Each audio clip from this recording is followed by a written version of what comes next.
Ruben et Michée sont deux garçons du peuple d'Israël, le peuple juif que Dieu a choisi en tout premier pour leur confier sa parole, pour se révéler à eux, afin qu'ensuite ils la transmettent à d'autres. C'est eux qui ont eu la chance d'entendre en tout premier les paroles de la Bible. La Bible qui est vraiment un livre merveilleux, qui nous fait connaître le Dieu tout-puissant qui a tout créé et en même temps un Dieu d'amour qui prend soin de chacun d'entre nous. Ruben et Michée habitent la même ville, ils habitent même la même rue. Ils sont voisins, mais pas très copains. Chez Michée, la vie est facile. Son papa est très riche. Il n'a pas besoin de travailler, il a plein d'ouvriers sous ses ordres. Bon, ce n'est pas toujours un patron très agréable, mais avec son argent, il peut acheter beaucoup de choses à Michée.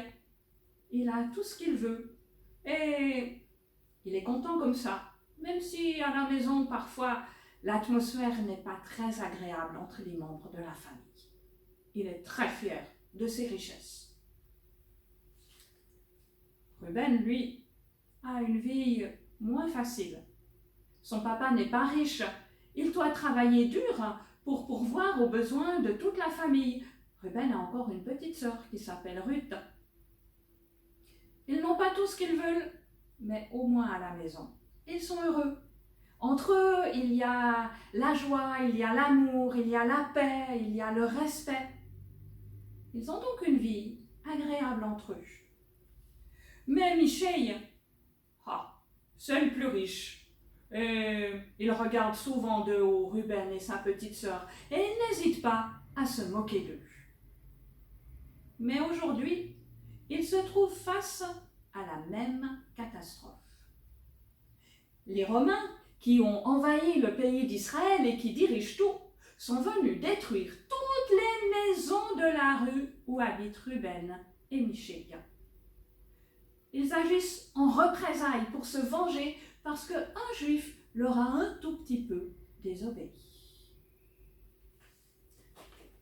Ruben et Ruth sont devant leur maison qui a été détruite et Ruth, elle pleure. Alors Ruben essaye de jouer son rôle de grand frère, il essaye de la consoler, de la rassurer. Et il lui dit, mais Ruth, rappelle-toi, papa voulait de toute façon nous construire une maison à l'extérieur de la ville pour qu'on n'ait plus tout le temps l'odeur des poissons. On habite à la rue des Poissonniers, l'odeur des poissons pendant l'été. Ruben essaye de consoler sa petite sœur et voilà Michée qui arrive. Oh, Michée, il n'a pas l'air de trop s'en faire. Il est même assez content. Nous, mon papa, il va nous construire une magnifique villa, une superbe maison. Ce sera en dehors de la ville, tout près de la mer. On aura une vue magnifique sur la mer Méditerranée. Et vous? Il ne peut pas s'empêcher de se moquer de Ruben et de sa petite sœur. Votre papa, il va pouvoir la reconstruire, votre maison? Il va vous construire un tout petit cabanon? Oh, Ruth est tellement furieuse, elle se tourne vers lui, 20 ans. Et Michée préfère s'en aller, elle a l'air vraiment très très en colère.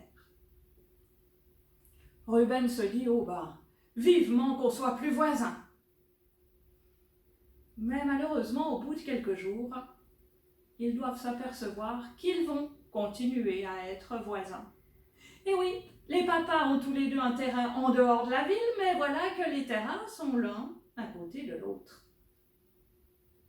Mais il y a toujours une grande différence entre les deux garçons. Du côté du chantier chez Michée, il y a de nombreux ouvriers qui travaillent. Ils se sont mis à l'ouvrage de très bonne heure. Ils ont même déjà apporté de magnifiques colonnes blanches. Ça c'est le signe suprême de la richesse. Alors que chez Ruben, ça avance beaucoup plus lentement. il n'y a pas d'ouvrier. Il n'y a que le papa de Ruben. Peut-être de temps en temps, il y aura l'aide de son oncle. Le papa a déjà planté 4 piquets de bois, mis une ficelle autour. Ça délimite la dimension d'une maison qui sera bien plus petite que celle de Michel. Et Michel vient voir, et comme toujours, il se moque. Alors, votre chantier, quand c'est que vous allez l'avoir, votre maison? Ça va sûrement prendre bien du temps. Ruben préfère ne pas répondre, même si il est bien obligé d'être un peu d'accord avec Michel. Mais à ce moment-là, on entend tout d'un coup des éclats de voix du côté du chantier de Michel. C'est son papa qui semble furieux. Il fait de grands gestes, il hurle. « Mais non, j'en veux pas! Moi, je veux que ma villa, elle soit construite le plus vite possible. » Il y a l'architecte qui essaye de parler, mais on l'entend à peine. « Non, non, non, il n'y a rien à faire, fait le papa de Michel. J'en veux pas de vos fondations, moi je veux ma villa tout de suite. » Et on entend quand même l'architecte qui déclare « Bon, eh ben, votre maison n'aura pas de fondation, vous verrez bien. » Michel préfère s'en aller. Et c'est juste le moment où le papa de Ruben l'appelle. Il lui dit « Ruben, viens m'aider. Tu vois, j'ai bien délimité notre maison, mais maintenant, dans ce carré, il faut enlever tout le sable, toute la terre, tous les cailloux, pour qu'on aille jusque sur le rocher qui servira de fondation à notre maison, pour qu'elle soit solide. » Ruben est bien d'accord d'aider, mais oh, quel travail! Ça prend du temps pour creuser, creuser, creuser encore. Il y a même Ruth qui essaye d'aider avec sa petite pelle, elle enlève un petit peu de sable. Mais ça prend du temps. Et puis il fait chaud. Heureusement que la maman, elle leur apporte un bon pique-nique à midi, des pastèques bien juteuses. Mais quand même, Ruben y regarde et il se dit chez Michel, ça avance nettement plus vite. Ça a l'air drôlement plus facile. La maison a déjà bien avancé chez Michel, alors qu'eux sont encore en train de creuser. Mais ensuite, chez eux, c'est plus vite fait de lever les murs, parce que la maison est beaucoup plus petite, beaucoup plus simple. Et les maisons avancent bien. Chez Michel, c'est quasiment terminé, il n'y a plus que quelques petites finitions à faire. Chez Ruben, il faudra encore poser le toit.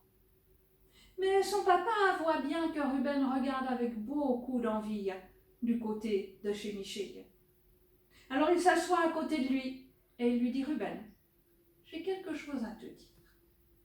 Elle est belle cette maison, n'est-ce pas, chez Michel? » « Oh oui alors. Mais tu sais ce qui compte dans une maison? C'est pas les beaux murs qu'on voit à l'extérieur. C'est ce qu'il y a dessous. Ce sont les fondations sur lesquelles on construit la maison. Et tu connais ce livre merveilleux qu'est la Bible.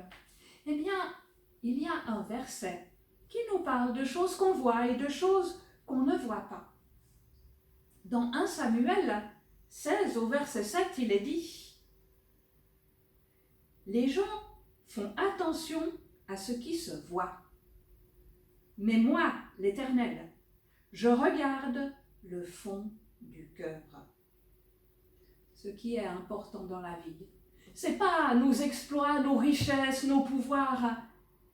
C'est les valeurs qu'on accorde à notre vie. C'est l'amour, c'est la joie, la paix. Et pour une maison, ce qui compte pour bien tenir, ce n'est pas des beaux murs, mais ce sont les fondations. Ruben a un peu de mal à comprendre ce que son papa lui dit. Et son papa lui dit « T'en fais pas, Ruben, tu vas comprendre. Dans quelques jours ou dans quelques semaines, tu te rendras compte de l'importance de ce que je viens de te dire. » Finalement, les deux familles ont enfin pu s'installer. Oh, chez Michel, ça a été un défilé de gens qui apportaient des meubles, de la vaisselle, des jeux, toutes sortes de décorations. Ça a mis longtemps avant de s'installer. Ah, mais Michel, il a sa propre chambre. Chez Ruben, c'était plus vite fait. On a apporté le strict nécessaire. Les habits, la vaisselle, peut-être quelques jeux. Et tout le monde s'installe dans l'unique pièce de la maison. Mais ils y sont heureux tous ensemble. Mais voilà qu'une nuit, alors qu'ils sont tous endormis, couchés les uns à côté des autres dans leur pièce, ils sont réveillés en sursaut. Mais c'est une tempête qui arrive. On entend le vent qui souffle de toutes ses forces, la pluie qui tombe. On entend le tonnerre dans le ciel. Ah, c'est pourtant pas leur première tempête, mais d'habitude en ville, avec les maisons toutes serrées les unes contre les autres, ils ne les entendaient pas de cette manière. Ruth a très très peur, mais son papa la rassure. N'aie pas peur. Il n'y a pas de souci à se faire. Notre maison est construite sur un rocher solide. On va peut-être entendre du bruit, mais on ne risque rien. Et juste à ce moment-là, on entend un fracas épouvantable à l'extérieur et quelques appels. Le papa de Ruben, lui, il a compris tout de suite. Il sort de la maison en courant. Ruben le suit et il s'arrête stupéfait. Mais la maison de Michel, elle est où? Elle a disparu. On voit plus qu'un amas de poutres de pierre. Et le papa de Ruben lui dit, « Ben oui, c'est ce que je t'avais dit quand je te parlais de fondation. » Le papa de Ruben n'en voulait pas pour avoir sa maison plus vite. Mais le vent a balayé tout le sable sous la maison. La pluie est rentrée sous la maison et tout a été renversé. Mais ils entendent des appels au secours. Ils s'approchent. C'est Michel qui dit, « Mais au secours, aidez-nous! Mon papa est coincé, il est coincé sous une grosse poutre. » Alors, son papa et Ruben se rapprochent. Ils vont essayer à 4 de soulever cette poutre pour tirer le papa de Michel de là. C'est difficile, mais finalement, ils y arrivent. Mais le papa de Michel est couvert de blessures. Il a même une jambe cassée. Il va lui falloir des semaines avant de se rétablir. Et Ruben a cette fois bien compris ce que son papa voulait lui dire en lui disant que les fondations, c'était important. C'est ce qui a permis que sa maison à lui ne soit pas détruite. Cette histoire de fondation, Jésus a aussi voulu la faire comprendre à ses disciples. Alors un jour, il leur a raconté une parabole. C'est une histoire qui ne se passe pas dans la réalité, mais qui permet de comprendre quelque chose d'important. Quelque chose qui est important pour nous aussi, puisque ça se trouve dans la Bible, dans ce livre qui est si merveilleux, si important. Cette parabole, elle n'a que 3 versets. Alors je vais te les lire. Voilà Jésus qui dit à ses disciples dans l'évangile de Luc au chapitre 6 au verset 47. « Celui qui vient à moi, qui écoute mes paroles et m'obéit, je vais vous montrer à qui il ressemble. Il ressemble à quelqu'un qui construit une maison. Il a creusé la terre, il a creusé profondément et il a posé les fondations sur de la pierre. Au moment de l'inondation, les eaux de la rivière se jettent sur cette maison, mais elles ne peuvent pas la faire bouger. En effet, la maison est bien construite. Mais celui qui écoute mes paroles et ne fait pas ce que je dis, voici à qui il ressemble. Il ressemble à quelqu'un qui a construit une maison sur le sol, sans faire de fondation. Quand les eaux de la rivière se jettent sur elle, la maison tombe tout de suite. Elle est complètement détruite, comme celle de Michel. Jésus veut nous faire comprendre que notre vie, c'est un peu comme la construction d'une maison. Il faut savoir Sur quoi on va fonder sur notre vie? Qu'est-ce qui va être le plus important? Il y a beaucoup de choses qui font notre vie. Il y a avant tout notre famille, mais il y a aussi nos amis qui ont beaucoup d'importance pour nous. Et puis il y a toute la vie, tout le temps qu'on passe à l'école. Mais il n'y a pas seulement le travail, il y a aussi nos loisirs, le sport, la musique ou plein d'autres choses que tu aimes faire. Et Jésus nous dit, tout ça, ce sont de très bonnes choses qui font notre vie. Mais qu'est-ce qui est le plus important? Ce ne sont pas ces choses que tout le monde peut voir. Ce qui est important, c'est d'accorder la première place à Jésus. C'est de bâtir tout ça sur Jésus, en écoutant les bons conseils qu'il nous donne dans sa parole, dans ce livre si merveilleux et si important. Alors, il y a un autre verset où Jésus parle encore de construction. Il nous dit dans Luc, au chapitre 11, le verset 28, « Ils sont heureux, ceux qui écoutent la parole de Dieu et qui la mettent en pratique. » Ils sont heureux. Ceux qui prennent le temps de lire la parole et qui ne se contentent pas de la lire, mais qui ensuite la mettent en pratique, qui ensuite font ce que Dieu nous conseille de faire. Et c'est ce que Jésus aimerait dire. Si vous vous basez sur moi, vous aurez de bons conseils et vous serez heureux. Alors chouette, on est heureux avec Jésus, donc pas de problème, tout va toujours bien. Ah non. Dans sa parabole, Jésus a parlé de la tempête, de la rivière qui peut tout détruire. Et cette tempête, elle va arriver. Elle peut arriver aussi bien chez ceux qui obéissent à la parole que chez ceux qui n'y obéissent pas. Il peut arriver que tu sois confronté à la méchanceté, à des disputes avec tes amis. Il se peut que quelqu'un de ta famille tombe malade. Il se peut que, tu as raté un examen à l'école, tu connais l'échec. Ou peut-être une déception parce que tu n'as pas été choisi pour représenter l'équipe de foot. Tout ça, ce sont différentes sources de chagrin, comme des nuages qui s'amoncellent au-dessus de ta maison, au-dessus de ta vie.